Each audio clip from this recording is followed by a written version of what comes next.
Spook. Yes, What was that? I think it was a power outage. That's all, folks.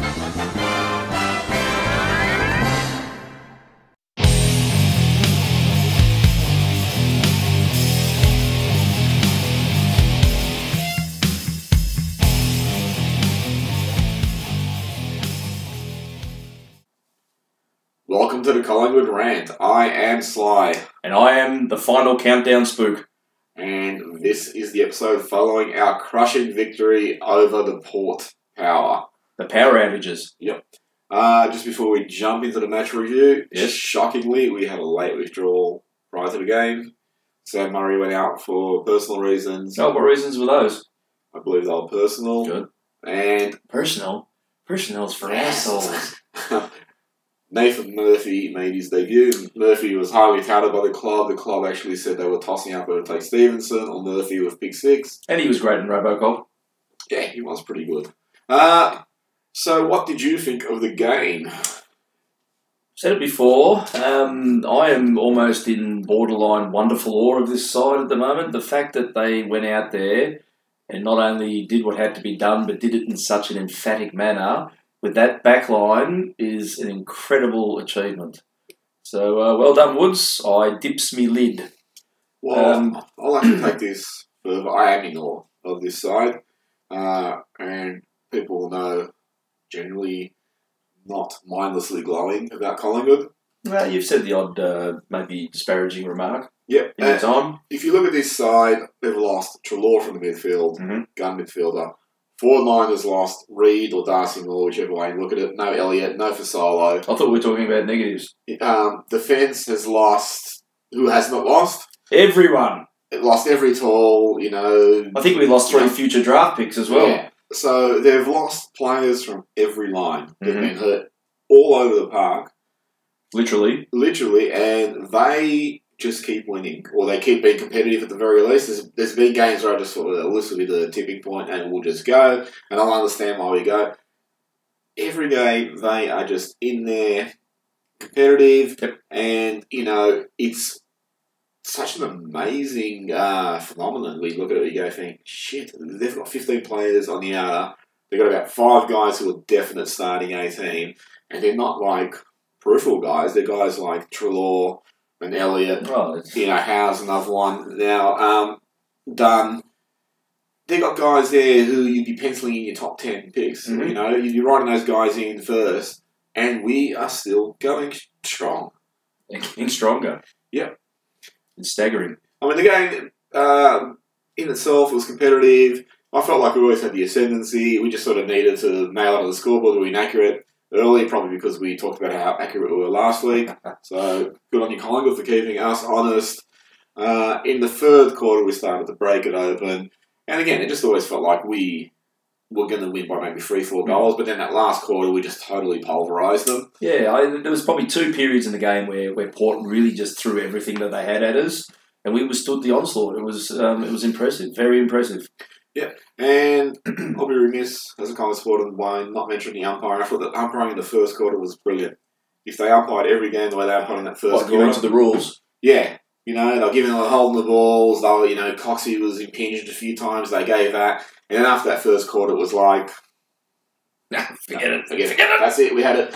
You had your moment. The second quarter had some bewildering decisions. There was that time on right half forward on the MCC side where we laid about 5 tackles. I reckon they had about 6 infringements where they were throwing it or dropping it or whatever, and then they got a free.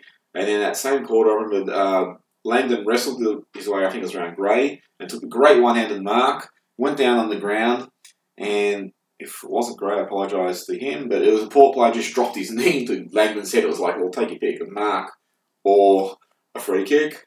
In the back of the head. Apparently it was just play on. In terms of personnel... Adams. Oh, fantastic. His last month has been extraordinary. I mean, Treloar going out, which was terrible, has really just opened up Adams to be moved into where we've always said he should be moved, on top of the ball. Yeah. And he's just really relishing his opportunities at the moment. He's a fantastic player to watch. And not just that, just the maturity. Although he did burn the ball once. Oh, well, We should probably talk about that. No, he's not up to it. Surely we should talk about it. He also kicked that goal end of the second quarter, which just sort of put a bit of an exclamation mark on our performance. Big roost. Yep, Grundy.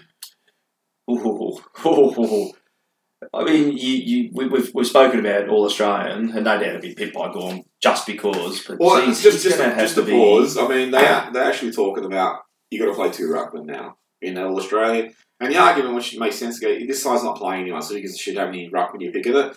So Matthew Cruz is getting in. No, he might be out. But yeah, go on. So Grundy. He surely, in terms of his consistency, would have to be our leading Brownlow poll getter this year, I would think. Yeah, a bit more like someone like Sidebottom or Pendles will just take votes from him.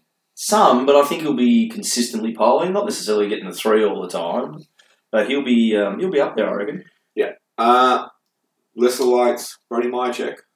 Christ, I think we talked about previous weeks about how much he's gone past Reed. He is now hyperspace past Reed. Oh, he's now better than Buddy Franklin. I think Buddy would have to improve a bit to be called a meter check, I would have thought. But yeah, just the the opportunistic snaps were great. But that's the way you see in a lot of those contests on the replay where he's at the drop of the ball, he's either attacking the footy, trying to get it out, doing some creative little kick. He was up and down the ground the whole game. He just doesn't stop running for his size. He's just become in such a short time an important cog and an incredible player. Again, defence, Langdon, Chris were good. I mean, Langdon got turned inside out by Gray a few times, but Gray's a great player, so that's going to happen. Debutant, Nathan Murphy. Yeah, no, I'm very impressed. What did he end up with? About 16 possessions or something? And there was a couple of passages where he was quite instrumental, some creative little handballs, really nice little palm down intercept at one stage. Just looked like he belonged, which is good. And that's been a hallmark of a lot of the debutants that we've brought in this year. And it harkens back to that period of the Malthouse area where we used to, so this is Premiership, obviously, where you bring in guys in and they look like they belong right from the outset, whereas instead of you look at them going, well, I don't even know whether you belong in the AFL. But now you're getting a lot of these players that just, whether it's just that we're getting well drilled or our structures are so down to a T that they're easily understood, people are fitting in and filling a role, and that's a lot of the reason why I think even our defensive unit is working so well. Yeah, but on defence, I thought like there's a few times... We were sitting on defence during the game. Second half. A few times Ryder dropped back or dropped forward for Port, and I thought he exposed a vulnerability to tall forwards. That's going to be a worry going forward. Moving forward, and we talked a little bit about that, the Darlings, the Kennedys, the Franklins, and those big gorilla-y types are going to be very hard for us to contain. Yeah, so any final thoughts on this game? No, loved it, thoroughly loved it, enjoyed every second of it. More of that, please. I probably would be it would be remiss of me to say not to say that this is probably the best win we've had under Buckley. Possibly. Anyway, that's it for the match review. We will be right back with the return of the Hulk. Yes, medium acidic. Oh, that thing. Yeah, a big medium acidic.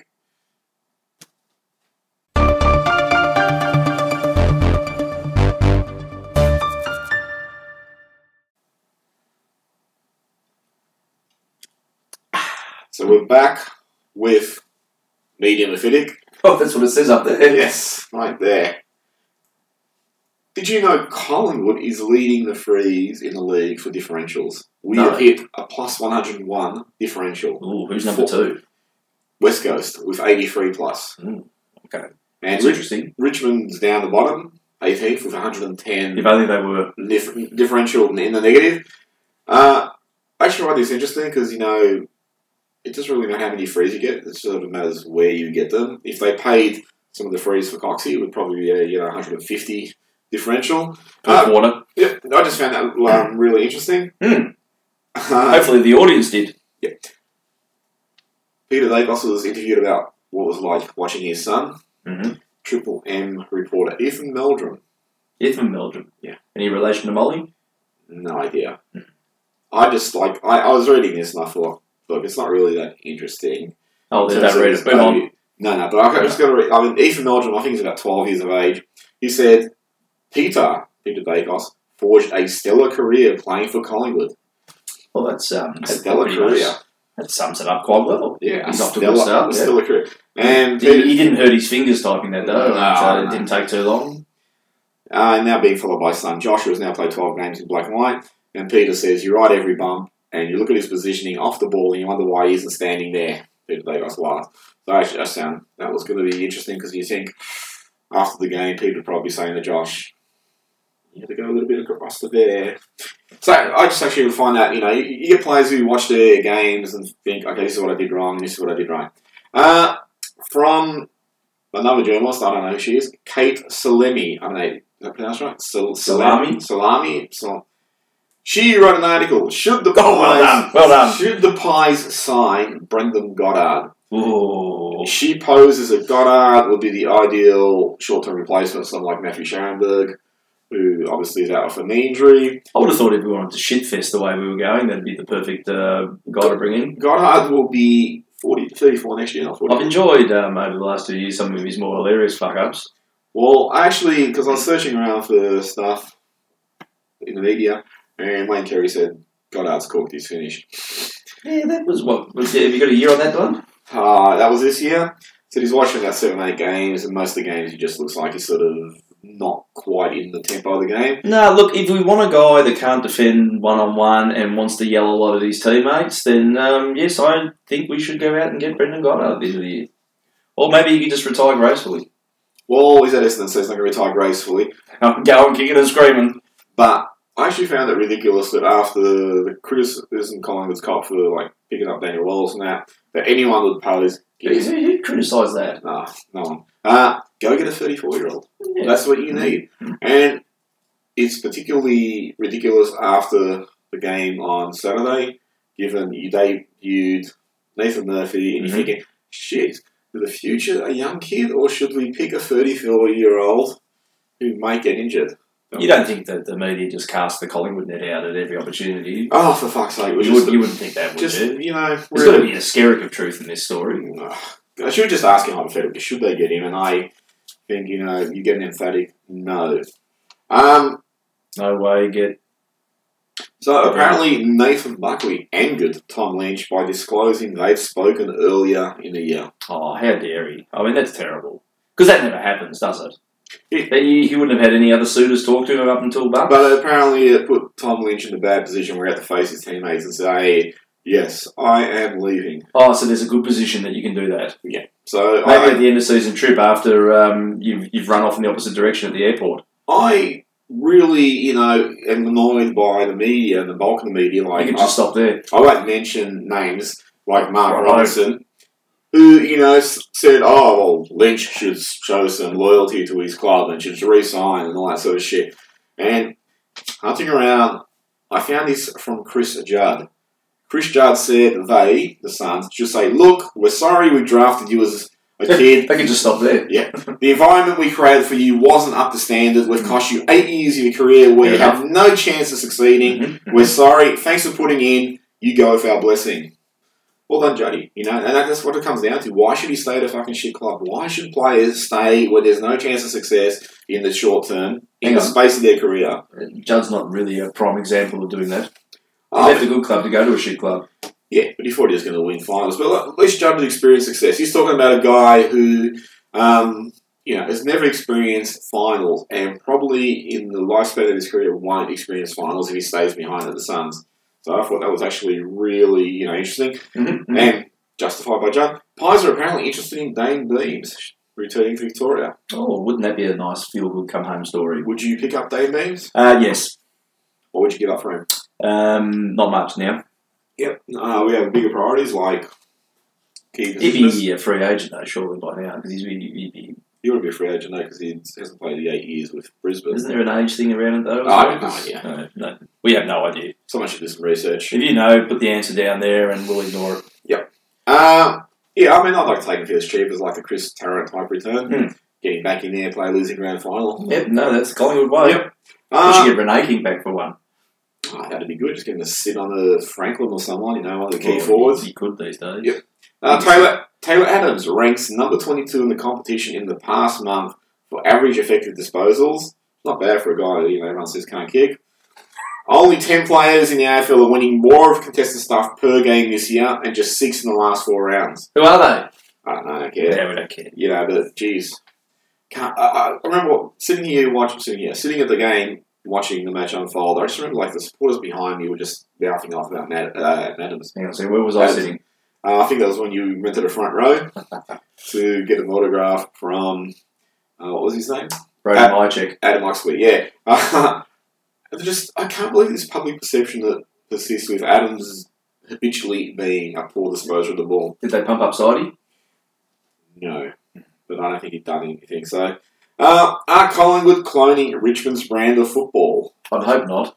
In an article written by Nick Negri-Pontis. Do they just have a random name generator working at the meeting? I think because didn't all the good journalists from the Age get the arse recently? So they're just got some monkeys. Surely that's just like work experience, kids. Anyway, he quotes Gary Lyons saying we've cloned Richmond and we're the second best team in the league. That's what Gary Lyons says. But if we're cloning Richmond, shouldn't we be equal first best team? No, we should be. I mean, cloning is a direct copy. If we had a full football team out there. Tim Watson says we've been trying to do this since last year but couldn't sustain it. Did he say that last year as well? Watson's been really good, actually. He's insightful. But I actually find that interesting when people just sort of think, we've just sprung this out of nowhere. And I think if you look back over the last few years, you've seen at times we've produced this sort of football. We just haven't sustained it over the course of the season. It reminds me back in 2009 when Buckley invented the press. He did. That was a great job. It was overnight. It just happened. And he wasn't even there at the time. But I just found that interesting because I think this has been developing for a few years. They've been trying to get it to happen. I think they've streamlined it because it was probably a little bit too complex previously. But yeah, it's interesting though. I would counter with that though is that whether you're building this across at a team level or you're focusing on what you thought were going to be your core guys, circumstances is we've lost a lot of players and we've gotten better and better. There's got to be something that counters that statement though, in terms of you wouldn't have thought when you were planning the year out that you were going to lose 54 blokes and have a whole bunch of 10-year-olds come in and this plan was just going to work. So you follow what I'm saying in terms of it's... Well, actually... I think actually the disadvantages have become advantages to us. Well, some of the losses have actually helped. I mean, losing Ben Reid's really helped with the ability in the forward line. Which year? This year. You've got a Mycheck in there who's on, 21 goals now? Yep. From about 10, 11 games, which is pretty good return, especially for a first-year player. Yep. So you've actually introduced some agility and speed into that forward line that wasn't there. It's also the unpredictability factor that we talked about in the past. This is just, who do you stop each week? Yep. Every one of them is capable. And you look at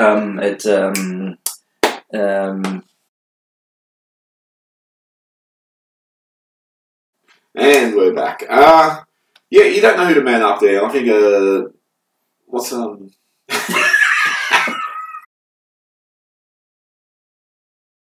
Brisbane's coach, what's his name? Chris Fagan? Fagan, yeah. Is it Chris? Yeah. I was going to call him Dennis Fagan. That's not right. He's got to pick a pocket or two.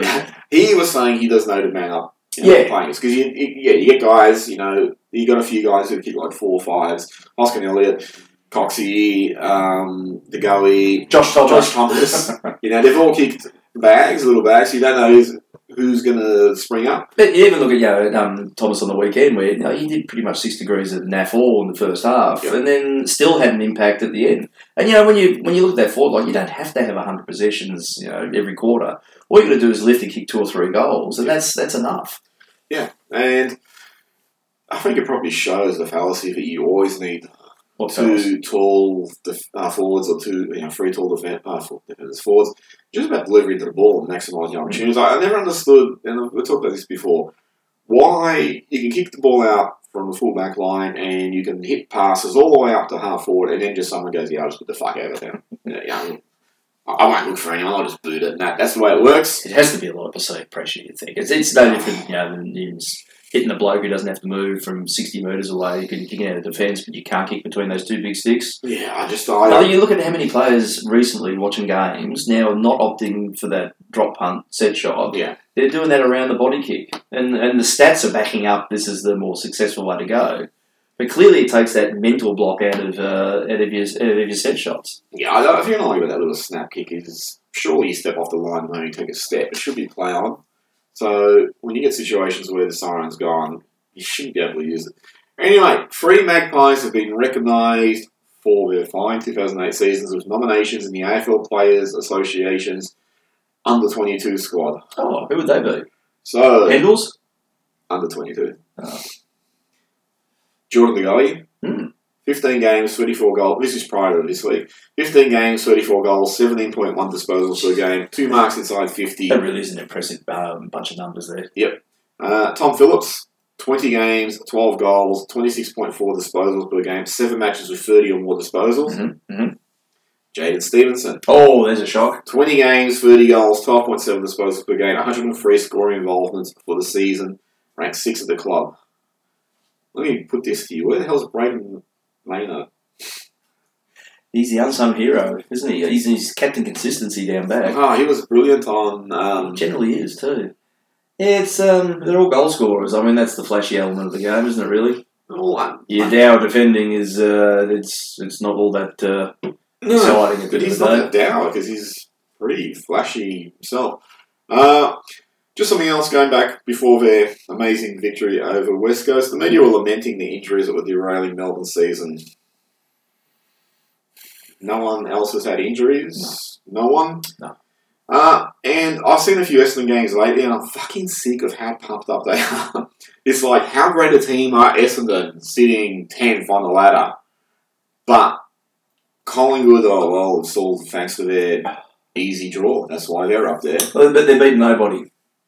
And Port will drop out of the 8 probably next weekend, so therefore that won't count as a top 8. Well, they are out of the 8, so... Well, there you go, it doesn't count. So, but Essendon, like, had beaten GWS and Geelong and some other teams, I can't remember who they were. And I remember when we played them... University? I think that was one of them. They were the second best performed team when we played them. Guess who in the player review? In the last 10 games. So guess who the best performed team was? Richmond? Us. Was it? Yeah. Oh. And Essendon, who everyone was pumping up, guess who they lost to that day? Us, but we don't take any credit. And this goes to... we've beaten nobody, though. Yep. And again, this is prior to last week. Triple M did, I don't know, some statistical bullshit. Collingwood versus the top 9. To the top 9. We were 1 win, 7 losses, and had a percentage of 81.6. And versus the bottom 9, we were 12 wins, 0 losses, and had a percentage of 151.6. So apparently we're just shit. Everyone is going out of their way to prove this. What do you think about that? I just point to our injury list and say... Well, that's a big, bit of recognition, thanks, guys. And I'll just say that, you can look at the ladder now, like we just looked at Port. They're no longer in the top 8, so we can't say we've been in the top 18. But if you look at when we beat teams, we beat Adelaide, they were 4th at that time. And people go, it's only round 4. But, Adelaide was a grand finalist, so, surely that counts for something. Yeah. Melbourne, when we beat them, they'd won 6 straight. We're killing everyone. We're sitting 3rd on the ladder. But, that doesn't matter. Port, 8th, we beat them, and people were talking about how good they were, and they were serious, because I remember, they weren't serious, because they didn't beat Carlton by 15 goals. Fox Sports commentary team were talking about how wonderful Port were right up to the very end of the game. Yeah, North, they've had a up and down season, but have been generally competitive, and Essendon, who were, everyone's still raised about, even though they keep losing, or they've lost a few. It's the way they lose, though. Yeah. It's encouraging. It's encouraging losses. So, I think you look at the games, you think, geez, we've actually beaten some good teams. It's just that they're not sitting in the 8th anymore. Jeremy Howe had surgery on his corky. I don't even know how that works. I think you take it out or something. I think they reattached the leg after they were finished. And he's quoted as saying, every day I felt like an 80 or 90-year-old. Ooh. And Colin would probably give a 4-year contract now. That's an interesting fetish. Yep. I was landing to the bathroom. I couldn't sleep without painkillers. And I was having inflams all day, every day. That's me over the last 4 seasons. Well, only at Collingwood can a corky knock you out for 3 weeks. And I still don't believe he'll be back until I see that he's back. It's a more induced corky, though. He's very efficient. Well, it's a little bit worrisome because if he misses this week, that'll be 4 weeks. And then you have the bye 5 weeks. You think surely you're going to be right after 6 weeks, but it is Collingwood. 6 weeks without a game, geez. You come back really underdone, you'd think. The reserves had a narrow... let me just add. Buckley ruled out Elliott and Ben Reid for the season. No. Well, that's it. I'm out of here. I'm done with this show.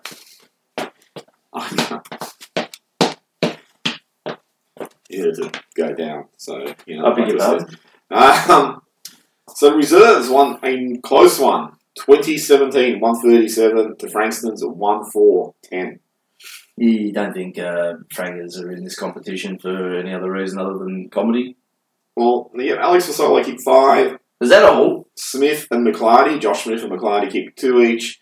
Crocker kicked 2, Wills kicked 2. I'm just talking about the Collingwood list of players. Wills, he's back. Yep, so he's back. And Lynch and Brown, the 2 Browns each kicked Lynch, 1. we got him already. He can't even crack in a game in the seniors. How can you get ahead of my check? Oh, we should apologise to Gold Coast. Actually, just out of curiosity, they talk about Collingwood being connected to Tom Lynch. The Mafia. No. Oh. That's scurrilous. Talking about Collingwood being connected to Tom Lynch, is Tom Lynch really required? We're averaging 100 points regularly. Would you really need him? Yeah, it's a toughie. Or do you... Not at the moment would be your first response. But I know people counter... keys do come in handy, though. Yeah, but I know people counter his... he'll kick 50 goals a year. How much has Cox got? Who's playing that sort of role? But I look at it and think, you're getting 100 points regularly. You have that unpredictability. You put Lynch in, you probably lose some of that unpredictability. It becomes a focal point. He becomes a focal point. I know Cox has only kicked like 20 or whatever, but he's not the focal point. Yeah, he's not the focal point there that he should be kicking 50, 60 goals. He's probably only going to get like 30. He's got to play in the ruck at times, obviously. What if Lynch comes in and kicks 150, though? I don't know if you could do that. No, I'll admit I'm wrong, but I'm sort of thinking that no player's going to do that. I mean, my check's probably a better chance of doing that. Yeah, true. And there's rumours that Alex Fasola is close to moving to Carlton. Yeah, you want to have a good long shower before that move. Look, like I said, I wouldn't be surprised if he goes at the end of the year. I think his opportunities might be a little bit limited. Well, they're definitely limited. So, yeah, look, you go where you go. I mean, you wouldn't go there, would you, though? I would actually go there. Long term, you're looking at pushing Stevenson and the guy up into the midfield. So you're going to have a couple of spots open. He's been a victim of the fact that you've had Stevenson come in, probably didn't expect him to play the whole season, and he's played the whole season, he's 30-plus goals. Probably didn't expect Josh Thomas to be the effective forward that he's going to be. So he was not able to get ahead of these guys that were probably looked at as interim or sporadic forwards, small forwards, medium-sized forwards. But long term, I think, or even in the short term, I still like to see him in there, and you get to go into the midfield. If you look at the game against Port, it started to swing when De Goey went into the middle. And with Pendlebury, what's he about now? 38? 39, 40. With him at that age and slowing down, and Sidey's even, like in his late 20s, you really need to start ushering the next generation in. So Fastberg, because we had him in 11 was his debut, yeah. or 10.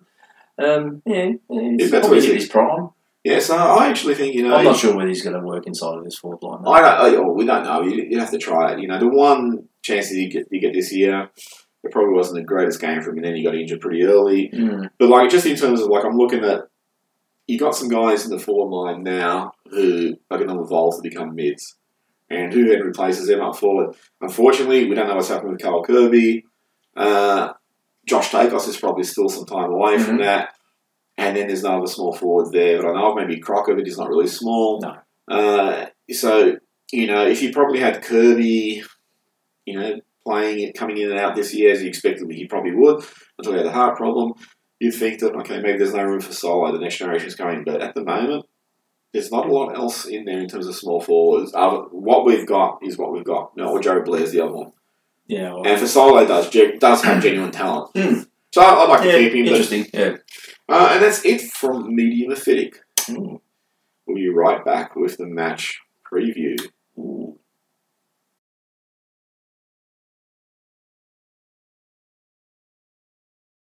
So welcome back. We are going to look at the match against Fremantle. Dockers. Over there in 1852. Yep. WA. Fremantle lost that close one to Geelong by 130 points or whatever it was.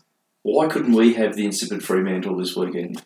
I know, it's amazing how many clubs, will have that bad one just before we play them, and then they have to come out, fight up. How do you think they'll come out? Fight up? Yeah. It'd be interesting what. I mean, it's all going to come down to what Rossi Lyon does with the team in the last round. I think he likes to take the piss sometimes, but you wouldn't think he's evil enough to want to help us to knock over West Coast or something. That's the realms of fantasy. Yeah. By playing a whole bunch of 12-year-olds. Well, there's two possibilities. Either they're going to come out fired up, or they're just totally looking towards, holidays in Malibu or whatever. It really should be the likely one.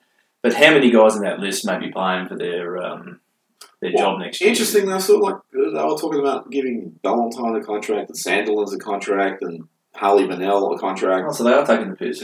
Well, Bennell's played like 2 games in 2 seasons. Has he played any at Fremantle? Well, he's played him in that state. Sandilands is like 46 or something now, and Ballantyne is like 31 or something. So, I'm not sure why they're persevering with these players when they're in a rebuild. They are a relatively youngish side still. You think even at their best we should beat them, but what we probably really want is a relatively comfortable win with no injuries. With no injuries and a bit of percentage boost. Now, looking at the top 8, Richmond's the only one who can't move. They're top no matter what. We can go as high as 2nd. We could finish as low as 7th, depending on. We'd have some, we'd have to think a draw between Hawthorn and Sydney. I thought it was 6, but you might be right. I think it's 7th if you get that draw. So, I mean, you need something spectacular. But we can move. Pretty much everyone can move to a certain extent. West Coast can go as low as 4th, but remain as high as 2nd. Sydney, Hawthorn, anywhere from 2nd to 6th. Melbourne can go from 3rd to 9th. They can still drop out. GWS 3rd to 7th. I will just say with Melbourne and Geelong. Geelong 7th to 12th. Can Melbourne drop out because they've been gushing all yesterday? And they could drop out, but they would need to get hammered, and then the teams outside the 8 would need it's an unlikely drop out. It would really need 150-point win. Would be incredibly hilarious if they did. Yeah. So for these teams to drop out, you would need massive swings in 9th, 10th, and 11th. And of these teams, the 8th, Sydney plays Hawthorn, so one of those teams is going to suffer from that game. And well, at the time of recording, Buddy apparently isn't playing this week. What a boost for the Hawks. And Melbourne plays GWS, so... Injury ravaged. Do you think the D's will probably win that one? Yeah, and it is here. The Sydney game is over there. But and they've been shit at the SCG except for that day. Yeah. Alright, so what do you think about the game? And then we'll go look at finals quickly. Oh, look, you really think it should be a comfortable win, but never say anything positively. But really should be a comfortable win, I would have thought. I mean, they're surely not that interested. Yeah. We've got motivation to still potentially, if the chips fall your way, to sit in 2nd, which is just absurd. I think you've got to throw as much as you can at it without obviously breaking ankles or legs or collarbones. And give it a good old crack and try for the percentage. Which you see at the moment, like what is there?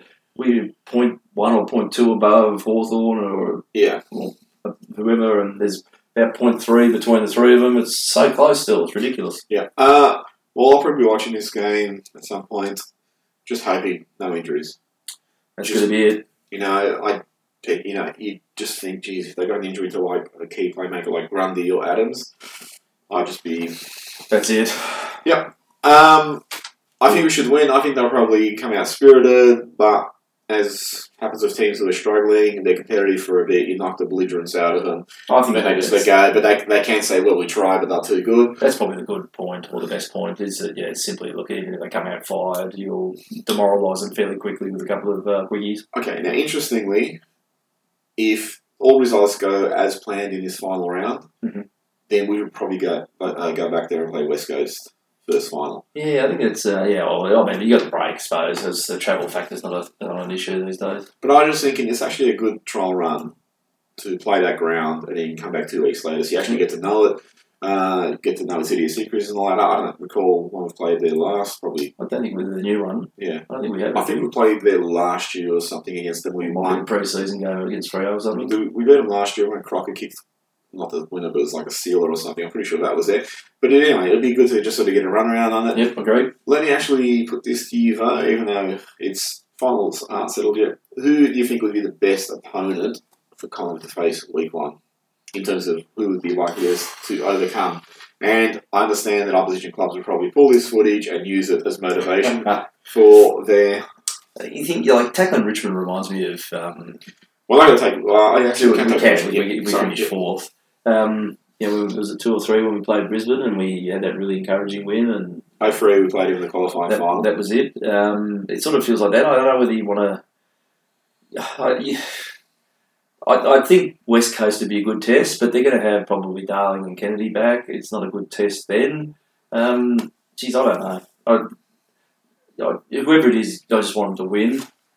So I don't think in terms of an advantage that there's probably a great one there that I can think of. What about you? I probably think I'd like to play, and this probably means we'd have to finish 5th, but I'd like to play. Actually, let me take that back. Either we finish 2nd, play West Coast here, have another shot at them, know what they're going to do, or we finish 5th and play Sydney here. That would be my 2 preferences. Sydney here would be a lot more gettable, I would think. We talked about Lisbon Sydney. We lost to Sydney by 2 points. It's one of those games where Buddy played out of his skin to, get out too far out of his skin. Yeah, and we had a lot of improvement, Yeah. And again, the Sydney game, you lost Darcy Moore in, the first quarter or early in the second quarter. Yeah, at least he's consistent. Yeah. And that totally destabilised the structure. And my check went back and we had no one up forward and all that. So, I look at that game thing. A lot went wrong for us, a lot went right for them. They had Alex Johnson come back. They had the emotional factor and all that sort of stuff. So I look at that and thought, well, there's a lot more improvement to come from us. I think that's pretty much all they've got. Mm. So I think we could deal with them relatively comfortably. Mm. But definitely here, yeah. Just out of curiosity, so question of the week. I haven't had a question of the week for many, many, many, many weeks. And what would you do if Darcy Moore went fit? Maybe work on his contract and say maybe just wait till next year. So, and that's actually interesting because if you sort of said, geez, you're too much of a liability, we're not going to bring you in, that could actually be the straw that breaks the camel's back and sends him elsewhere. Yeah, look. But the reality is, he's played about 7 games this year and 3 of them he's been injured. And we've lost most of them, bar one. I think that you got to look at the ones we lost when he was playing. I mean, probably him going off was a big contributor as to why we lost. He then lost a tall matchup, you had to reshuffle, he lost the rotation and all that. So that's going to be a big contributor. But he's gone out 3 times. In the games he's played, 3 times he's been injured. So he's got about a 50% injury rate. Yeah, you don't want to carry that into a final and have that risk of being down in the first 10 minutes again. And you wonder, a lot of these people don't really have a lot of game time with him this year, whether that's going to break the structures there as well. I mean, on one hand, it's good to have a big, skilled tall. On the other hand, things are working, don't break it. Oh, look, he's... Unless, of course, we have 16 injuries against Freo, then fuck it. He's still someone, I think, and I actually wish they did this when they play him. I wish it was just times they said, we're not getting goals, throw him down the full forward, bring my check down back, just shuffle it around. I'd actually like, to structure a team where you have that versatility to move key positioners forward and back. Mm. So it contributes to that unpredictability of where the opposition go, well, how do we match this up now? They've changed it up. I actually think if I was coaching a football team, I'd go, that's the next evolution. You need to have that versatility. And he's obviously a very, very, very talented kid. Yeah. But, geez, that worries me. His durability really, really, really worries me. And more than that, Collingwood's ability to get him right worries me even further. No, I think if you're persistent with it, you may get it right in the next couple of years. Practice makes perfect, as they say. Or it makes Ben Reid. Anyway, any final thoughts? Just go out and win and let's set ourselves up for the finals, which obviously we'll have a better idea of how that pans out next episode. Yep. All right, that's it from us. If you like what you see, subscribe or hit like. Leave any comments down here. One day we will all get to them. Big thank you to all the people who've watched us the whole year. Yep, thank you. Thank you. We couldn't do this. Why didn't you come back? We couldn't do this without you. So thanks for your patronage, and we'll be back next week, hopefully with good news. See you later. Go Woods.